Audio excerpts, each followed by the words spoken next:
भारतीय संस्कृति की दृष्टि से देखें तो संघर्षों के सोपानों पर चढ़कर सफलता प्राप्त करने वाले युवा कहलाते हैं।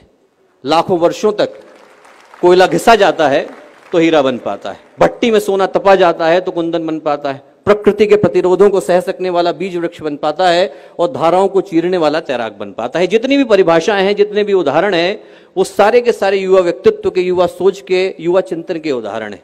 संघर्षों को सौभाग्य की तरह वर्ण करने वाले युवा कहलाते हैं, क्योंकि हमारे देश में युवा उम्र से नहीं दृष्टिकोण से तोले जाते हैं। हमारा देश अद्भुत देश, जिनका जीवन ठहर गया है, जिनका उत्साह ठंडा पड़ गया है, जिनके अंदर क्रांति की संभावनाएं जन्म नहीं लेती, जिनके मन में समाज को बदलने की, संस्कृति को उठाने की, राष्ट्र को बढ़ाने की सोच करवटें नहीं बदलती, जिनकी रगों में उमंग का, उत्साह का, उल्लास का उबाल नहीं आता, जिनके हृदय में दुखियों को, पीड़ितों को देखकर दया नहीं आती, करुणा नहीं आती, वो 18 के हों, 20 के हों, 22 के हों, फर्क नहीं पड़ता, उनका यौवन चला गया है, जवानी खो चुके हैं, वो लोग बूढ़े हो चुके हैं।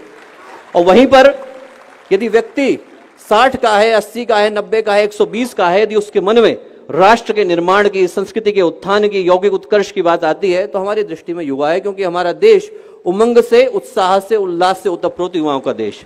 एक ऐसा देश है जहां पर 89 वर्ष की उम्र में गोस्वामी तुलसीदास रामचरितमानस लिखने के लिए बैठते हैं। एक ऐसा देश है जहां पर 120 की उम्र में तैलंग स्वामी दीक्षा ग्रहण करते हैं, 118 की उम्र में नागार्जुन समाधि की यात्रा पर निकलते हैं, और 4 वर्ष के ध्रुव, नचिकेता, प्रहलाद, लिस्ट एकदम इनॉर्मस है, उपमन्यु, दालक, श्वेत केतु, अष्टावक्र, ये सब जन्म से योग का ज्ञान लेकर के आते हैं। क्योंकि हमारे देश में युवा होने का मतलब उम्र की निर्धारित कैटेगरी में होना नहीं होता। हमारे देश में युवा होने का मतलब राष्ट्र के प्रति, समाज के प्रति, संस्कृति के प्रति सही जज्बे का और सही जोश का होना होता है।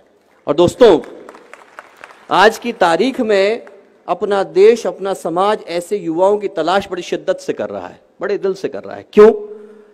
क्योंकि आज की परिस्थितियां बड़ी भीषण और भयावह हैं। कहने को कोई महाभारत का रण नहीं सजा है, कहीं कोई देवासुर संग्राम नहीं हो रहा है, कहीं कोई कुरुक्षेत्र में पांचजन्य नहीं बजा रहा है, कहीं कोई रावण, कहीं कोई दुर्योधन, कहीं कोई महिषासुर त्रिलोक पर कब्जा करके नहीं बैठ गया है। पर आज की तारीख में जो भीषण परिस्थितियां हैं, उसमें देवासुर संग्राम भी इंसान के मन के भीतर है और कुरुक्षेत्र भी इंसान के मन के भीतर है। जितनी चीख चिल्लाहट, जितनी घबराहट, छटपटाहट, हाय हत्या, मारकाट आदमी के मन के भीतर चल रही है, उतनी तो कुरुक्षेत्र के मैदान पर भी नहीं थी। आज का इंसान आलीशान मकान लेकर के बैठा है, करोड़ों के ढेर लेकर के बैठा है, सुख सुविधाओं के अंबार लेकर के बैठा है, पर भावनात्मक रूप से तो रिक्तता लेकर के बैठा है। 9 मंजिल का मकान बना करके बैठा है, पर परिवार को तो भुला करके बैठा है। चंद्रमा पर जाने का यान बना करके बैठा है, पर मां को तो भुला करके बैठा है। महंगे अस्पताल लेकर के बैठा है, पर सेहत तो गंवा करके बैठा है। यूएस की डिग्री लेकर के बैठा है, पर कॉमन सेंस तो भुला करके बैठा है। और सबसे बड़ी बात कि जनसंख्या बढ़ा करके बैठा है, पर मानवता को तो गंवा करके बैठा है।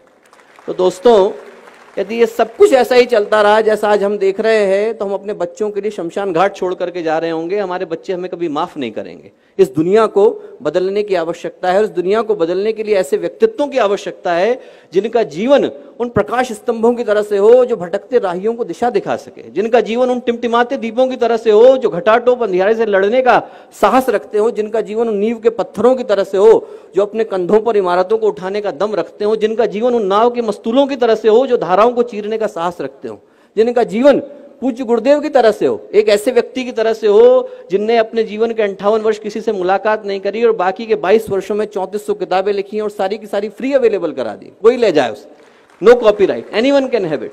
इस तरीके के व्यक्तित्वों की तरह से हो जो लाखों करोड़ों को दिशा दिखाने का साहस रखते हो। मेरी दृष्टि में युवा होने की यही परिभाषा है।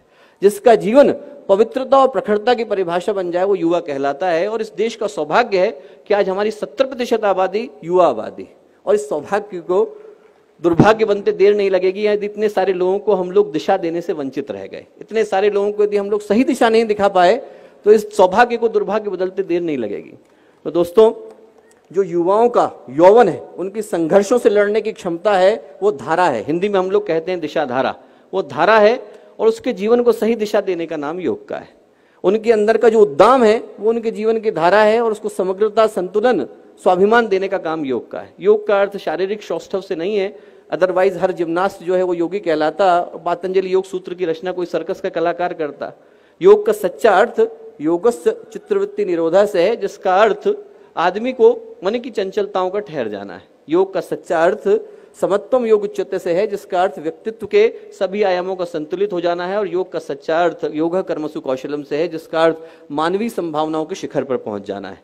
तो जब बात युवा योग की है तो मैं यही प्रार्थना करूंगा कि इस कार्यक्रम की जब परिणति हो, जब हम लोग अंतर्राष्ट्रीय योग दिवस मना रहे हों, तो उसका जो शुभ परिणाम इस रूप में निकल करके आएगा, यदि इस देश को भगत सिंह की तरह के योगी मिलेंगे, सुभाष चंद्र बोस की तरह के योगी मिलेंगे, स्वामी विवेकानंद की तरह के योग के योगी मिलेंगे, उनने योग किया हो न किया हो, यदि उनके मन में भारतीयता की भावना थी, समाज को बदलने की भावना थी, तो मेरी दृष्टि में योगी थे और ऐसे योगी निकल करके आएंगे तो इस देश का, इस समाज का, इस राष्ट्र का भविष्य बिल्कुल नया होगा, नूतन होगा और मंगलकारी होगा। बहुत बहुत शुभकामनाएं, बहुत बहुत धन्यवाद।